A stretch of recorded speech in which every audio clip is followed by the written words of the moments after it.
వైష్ణవి అయితే వెన్నెలకు కాల్ చేసి ఇలా అంటూ ఉంటుంది. వెన్నెల, మరో 2 రోజుల్లో నాన్నకి ధర ఆంటీకి పెళ్ళంట అని చెప్పి అంటుంది. అది విన్న వెన్నెల అయితే ఒక్కసారిగా షాక్ అవుతుంది. ఏంటి, ముహూర్తాలు కూడా తీసేశారా?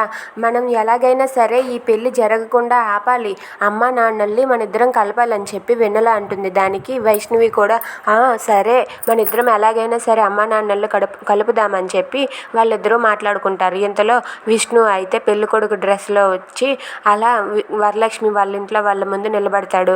ఇక అలా విష్ణు పెళ్ళికొడుకు డ్రెస్లో రావడం చూసి వరలక్ష్మి అయితే విష్ణుని చూస్తూ ఉండిపోతుంది. ఇక విష్ణు అయితే సిగ్గుపడుతూ ఉంటాడు. అది చూసి జాను అయితే, ఎందుకు విష్ణు నువ్వు అలా సిగ్గుపడుతున్నావు?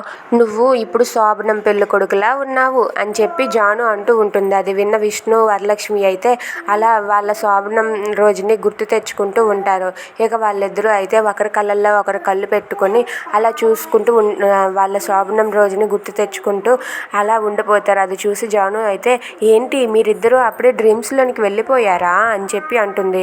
ఇక అది విని వరలక్ష్మి అయితే అలా మౌనంగా ఉండిపోతుంది.